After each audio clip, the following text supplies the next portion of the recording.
ఇది కోవట్లకు సంబంధించి. రాజకీయాల్లో మనం కోవట్లు అన్న పదాన్ని తరచునే వింటూ ఉంటాం. ముఖ్యంగా ఇప్పుడు ఎందుకు ఈ మాట మాట్లాడాల్సి వస్తుందంటే, వైసీపీ అధినేత జగన్ అలాగే తెలుగుదేశం అధినేత చంద్రబాబు ఇద్దరు తమ పార్టీలో కోవట్ల గురించి ప్రస్తావించడం ఇప్పుడు హాట్ డిబేట్ కు దారితీస్తోంది. అసలు ఈ కోవట్ల వెంట ఉన్న నేతలు ఎవరు? వాళ్ళని ఈ పార్టీలో నుంచి ఆ పార్టీలోకి పంపుతున్నది ఎవరు? భవిష్యత్ రాజకీయాన్ని డిసైడ్ చేసేది ఈ కోవట్లేనా? నిజంగానే వైసీపీ టీడీపీలోకి కోవట్లను పంపుతోందా? చంద్రబాబు దగ్గర ఉన్న లెక్కలేంటి? ఒకసారి చూసేద్దాం.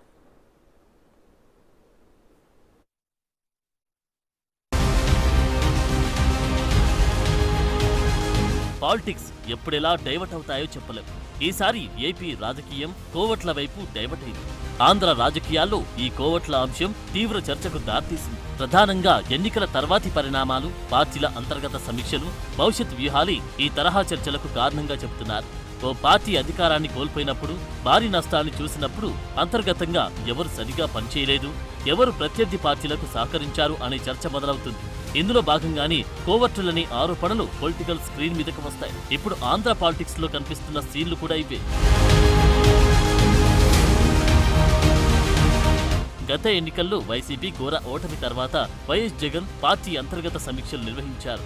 ఈ రివ్యూలో కొందరు నాయకులు పార్టీకి విధేయంగా లేరని, ప్రత్యర్థి పార్టీకి సహకరించారని, ముఖ్యంగా తెలుగుదేశానికి అనుకూలంగా పనిచేశారనే ఆరోపణలు వచ్చినట్లు ప్రచారం జరిగింది.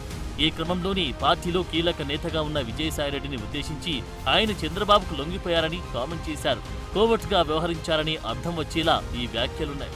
అయితే ఎన్నికల ముందే విజయసాయిరెడ్డికి జగన్ కు మధ్య సంబంధాలు దెబ్బతిన్నాయని, ఎన్నికల తర్వాత దూరం మరింత పెరిగిందని ప్రచారం జరుగుతుంది. ఢిల్లీ కేంద్రంగా వైసీపీ వ్యవహారాలు చూసుకున్న విజయసాయిరెడ్డి ఎన్నికల సమయంలో చురుగ్గా లేరని, టీడీపీకి అనుకూలంగా వ్యవహరించారని వైసీపీలోని కొందరు నాయకులు ఆరోపిస్తున్నారు. అయితే విజయసాయి మాత్రం ఈ ఆరోపణలు ఖండించారు. అయితే తెలుగుదేశం పార్టీ ఎంతో ప్రతిష్టాత్మకంగా నిర్వహిస్తున్న మహానాడులో పసుపు దళపతి చంద్రబాబు కూడా ఇలాంటి వ్యాఖ్యలు చేయడం మరోసారి ఏపీ రాజకీయాల్లో కోవట్ల అంశంపై చర్చకు దారితీసింది. ఇటీవల జరిగిన ఎన్నికల్లో తెలుగుదేశం అద్భుతమైన విజయం సాధించింది, అధికారంలోకి వచ్చింది. విజయోత్సవంగా నిర్వహిస్తున్న మహానాడులో చంద్రబాబు వైసీపీ కోవట్లపై మాట్లాడడం ఆసక్తికరంగా మారింది. తెలుగుదేశం పార్టీలో వైసీపీ కోవట్లున్నారని, తమతో ఉంటూ వాళ్ళ టార్గెట్ దిశగా పనిచేస్తున్నారని చెప్పారు.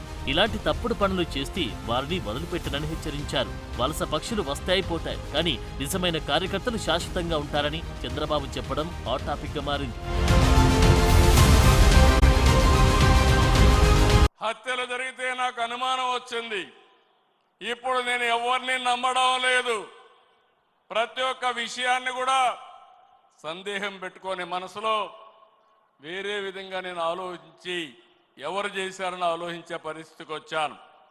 చేస్తే కొంతమంది మన దగ్గరుండి వాళ్లకు కోవర్ట్లుగా పనిచేస్తూ వాళ్ళ ప్రోత్సాహంతో ఇష్టానుసారం హత్యా రాజకీయాలు చేస్తున్నారు. మన చేతితో, మన వేలుతో మన కన్ను పొడుచుకొని తద్వారా రెండు పనులు, ఇది తెలుగుదేశం పార్టీ వాళ్ళు వీళ్ళనే చంపుకుంటున్నారు అని చెడ్డ పేరు తేవడం, వాళ్ళ టార్గెట్ ని సులభంగా ఎలిమినేట్ చేయడం, ఇది నేరస్తులు చేసే కనికట్టు మాయ. అందుకే చెప్తున్నా, ఎవరైనా సరే మన కార్యకర్తలు కూడా ఇలాంటి తప్పుడు పనులు చేస్తే ఏ కార్యకర్తను కూడా నేను ఉపేక్షించనని మరొక్కసారి మీ అందరికీ విజ్ఞప్తి చేస్తున్నా. మీకందరికీ ఆమోదయోగ్యమైతే గట్టిగా చప్పట్లు కొట్టి మీరు కూడా ఆమోదించండి.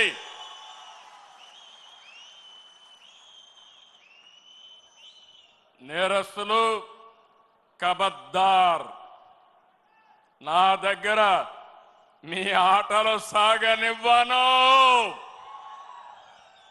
ఇది ఒక హెచ్చరిక. కోవర్ట్లు మన దగ్గరికి పంపించి ఆ కోవర్ట్ల ద్వారా మీ ఎజెండా నెరవేర్చుకోవాలనుకుంటే ఇది మీకు సాధ్యం కాదు. అందుకే మిమ్మల్ని అందరినీ కోరుతున్నా, వలస పక్షులు వస్తాయి, వలస పక్షులు పోతాయి, కానీ నిజమైన కార్యకర్త శాశ్వతంగా ఉంటాడు. ఆ విషయం మనందరం గుర్తుపెట్టుకోవాల్సిన అవసరం ఉంది.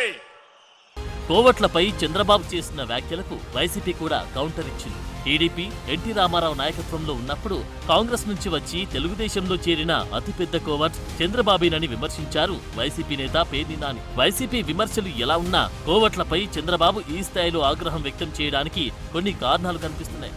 ప్రస్తుతం పాలనాపరమైన సవాళ్లతో పాటు పార్టీలో అంతర్గత పక్షాలను కూడా ముఖ్యమని ఆయన భావించి ఉండొచ్చని చర్చ జరుగుతుంది.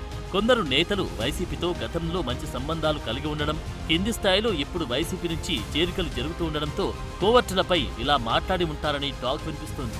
ఇక 2029 ఎన్నికల కోసం పార్టీని పటిష్టం చేసేందుకు పార్టీలో ఎలాంటి అంతర్గత విభేదాలు తలెత్తకుండా పార్టీపై విశ్వసనీయత, విధేయత లేని వ్యక్తులను ఉద్దేశించి చంద్రబాబు ఈ వ్యాఖ్యలు చేసి ఉండొచ్చంటున్నారు. ముఖ్యంగా వైసీపీ ప్రతిపక్షంలో ఉన్న భవిష్యత్తులో టీడీపీలో చీలికలు సృష్టించేందుకు అంతర్గత సమాచారాన్ని సేకరించేందుకు ప్రయత్నించొచ్చని బాబు ఇప్పటి నుంచి అప్రమత్తం చేస్తున్నారు. ఈ కోవట్ల ద్వారా తమ అజెండాలను అమలు చేయలేరని హెచ్చరించడం వల్ల ప్రత్యర్థుల ప్రశ్నలకు ముందే చెక్ పెట్టాలని చూస్తున్నట్లు కనిపిస్తోంది.